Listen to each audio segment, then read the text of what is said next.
Hi there, welcome back to Apatros Review. In this episode, Kill a Nurse. It's part of the Arthouse Atrocities series. Now, welcome back to Apatros Review. I'm your host, Mila Sipka, and join me as I take you on a ride through the wild world of science fiction action horror, all from a personal DVD collection, plus a few Blu-rays, videotapes, TV shows, and video games. Now, in this episode, my last episode I did one of those Arthouse Atrocities, where I looked at one of Ulli Lommel's ultra-cheap serial killer films, which was pretty atrocious, which was Son of Sam, in that case. In this episode, we look at Kill a Nurse, another one of Ulli Lommel's ultra-cheap serial killer crapfests. Now for the story, Charles Cullen is a disturbed man working as a hospital nurse. In between bouts of severe psychosis and Oedipal rage, Cullen moonlights as a serial killer, taking his female patients to an isolated spot, murders them by lethal injection, then funnels their bodies. When caught, he claims to be an angel of death, but the media gives him the fitting nickname of Killer Nurse. Now this is another one of those German-born director Ulli Lommel's formidably awful ultra-low-budget films. Killer Nurse is, like most of the director's work, based on exploits of a real-life serial killer, in this case Charles Killer Nurse Cullen. Cullen murdered an unknown number of female hospital patients during a 16-year period. It is widely believed that the number of victims could be as high as 30 or even 40 victims. As is the case with most of Lommel's work, the film is an abstract retelling of real events. Lommel frames the film within the lead actor's narration, which takes up most of the film's running time. This is accompanied by stock footage from Lommel's earlier films, as well as his trademark lava rinse repeat approach to storytelling. The film is at best seriously inane. The narration that Cullen utters during most of the film's running time is so bad that it has the effect of producing unintentional laughter from the viewer. Lommel clearly has some sort of weird fascination with serial killers, in the sense that it could be considered an obsessive-compulsive disorder. Lommel does things that no other director would consider doing, his distinctive style being used in place of cohesive storytelling. There is very little innovation to what Lommel does. The acting is horrendously patchy. The lead actor is so immersed in the role that he could hold fears for his mental health. Producer Nola Roper has a habit of playing minor supporting characters in Lommel's films.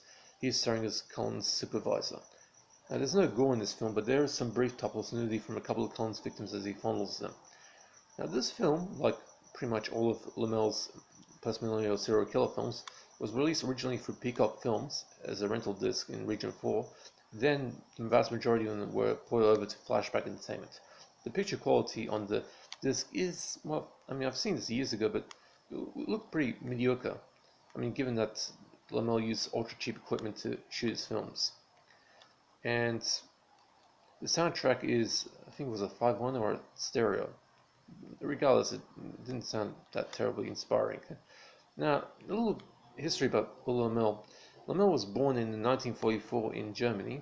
He was the son of a local radio legend. Apparently, Lommel's father was known as the Charlie Chaplin of Germany. When he was born, shortly after he was born, the Red Army overran his town, and they had to smuggle him out in a blanket. Now, he worked with Rainer Werner Fassbinder, who was the instigator of the German New Wave, and Lommel practically his first starring role was in Love is Colder Than Death. You might recognize him as the guy with the glasses and the hat. Then he pretty much went on to make his own films. His 1973 art house film, The Tenderness of the Wolves, was considered probably his best film. It was actually a pretty good serial killer film. So it kind of showed the promise in that sort of field. He did briefly work for Andy Warhol and making films like Cocaine Cowboys when he moved to the States after Rainer Werner Fassbinder died. And then in 1980 he scored a huge hit with The Boogeyman, which pretty much was the film that he's going to forever be remembered for. He died like a few years ago. And in fact, apparently at the time he was working on a TV series about the Boogeyman series films. Now, if you want to find this particular film, Killer Nurse, it is available through, those $2 DVDs from Flashback Entertainment. So just look it up on eBay, but don't pay more than $5 for it. That includes postage and handling. I hope you guys enjoyed that. I know this review is a little bit brief compared to the other ones, but this film I saw a long time ago. Now, in a few episodes, this will be my 125th episode in total and the 100th episode for this year. And after that, I'll do the D Spectrum 5. Now, I don't do requests, but if you want to have a particular film in my collection, just hit me up in the comment section, I'll answer. Hope you guys enjoyed it, and that's it for this review.